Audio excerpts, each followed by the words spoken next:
வணக்கம். மங்கையர் அறுசுவைக்கு உங்களை அன்புடன் வரவேற்கிறேன். நான் Nandini Balakrishnan.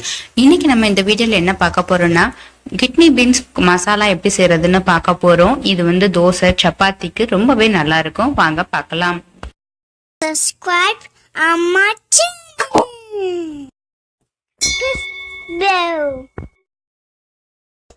Kidney பீன்ஸை over night ஊற வச்சுக்கோங்க. இப்ப நல்லா ஒரு 8 மணி நேரம் ஊறிடுச்சு. இதை குக்கர்ல போட்டு வேக வச்சுக்கலாம். குக்கர்ல போட்டு அந்த பீன்ஸ் மூழ்கிற அளவுக்கு தண்ணி ஊத்திக்கோங்க.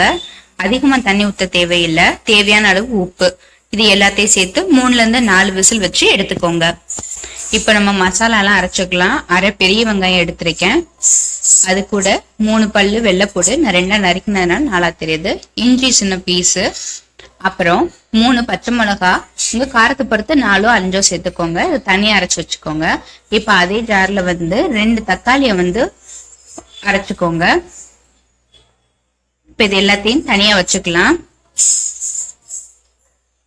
ஒரு பாத்திரத்துல தேவையான அளவு எண்ணெய் ஊத்திக்கோங்க. எண்ணெய் நல்லா சூடானோன்னு சோம்பு, பட்டை, கிராம்பு, ஏலக்காய், பிரியாணி இலை இது எல்லாத்தையும் போட்டு லைட்டா வதக்கிக்கோங்க. இதெல்லாம் லைட்டா பொரிய ஆரம்பிச்சதும் நம்ம அரைச்சு வச்சிருக்கோம் இல்லையா வெங்காயம், அந்த கலவையை சேர்த்து பச்சை வாடை போற வரை நல்லா வதக்கிக்கலாம். அடுப்பை லோ ஃப்ளேம்ல வச்சுக்கோங்க, இல்லாட்டி தெறிக்க ஆரம்பிக்கும் வெங்காயம். நல்லா எண்ணெய் மேல மிதந்து வந்ததுக்கு அப்புறம் அரைச்சு வச்சிருக்க தக்காளியையும் சேர்த்துக்கலாம். அதையும் சேர்த்து நல்லா வதக்கி விட்டுக்கோங்க.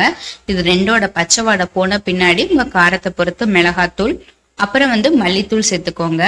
1 டீஸ்பூன் மல்லித்தூள்னா 1/2 டீஸ்பூன் மிளகாத்தூள் போதும். ஏன்னா பச்சை மிளகாய் ஏற்கனவே அரைச்சிருக்கோம். இப்ப கொஞ்சமா 1/2 டீஸ்பூன் அளவு கரம் மசாலா இது எல்லாத்தையும் சேர்த்து நல்லா கலந்து விட்டுக்கலாம். நல்லா கலந்து கொஞ்சமா வதக்கின பின்னாடி இந்த மாதிரி கிட்னி பீன்ஸை வேக வச்சிருக்கோம் இல்லையா, அமுக்குனா நல்லா பிரியிற அளவுக்கு இருக்கணும். அதையும் சேர்த்துக்கலாம். ரொம்ப குழஞ்சிருச்சுன்னா உங்களுக்கு திருப்பி நம்ம குக் பண்ணும்போது ரொம்ப அப்படியே பேஸ்ட் மாதிரி ஆயிரும். அதனால ஓரளவு நல்லா வேக வச்சு எடுத்துக்கோங்க. இப்ப அடுப்பை லோ ஃப்ளேம்ல போட்டு 10 நிமிஷம் நல்லா கொதிக்க விடுங்க. தேவையான அளவு உப்பு சேர்த்துக்கோங்க. உப்பு நம்ம ஏற்கனவே போட்டுதான் வேக வச்சிருக்கோம். ஆனாலும் உப்பு செக் பண்ணிட்டு அதுக்கு ஏத்தாப்புல போட்டுக்கோங்க. இப்ப 10 நிமிஷம் ஆயிடுச்சு. எண்ணெய் நெய்ல நல்லா மேல பிரிஞ்சு வந்துருச்சு. இப்ப கொத்தமல்லி தழை போட்டு இறக்கிடலாம். அவ்வளவுதான், நம்மளுடைய கிட்னி பீன்ஸ் மசாலா ரெடி ஆயிடுச்சு. உங்க வீட்டுல நீங்க ட்ரை பண்ணி பார்த்துட்டு எப்படி இருந்துச்சுன்னு கமெண்ட்ஸ் எனக்கு போஸ்ட் பண்ணுங்க.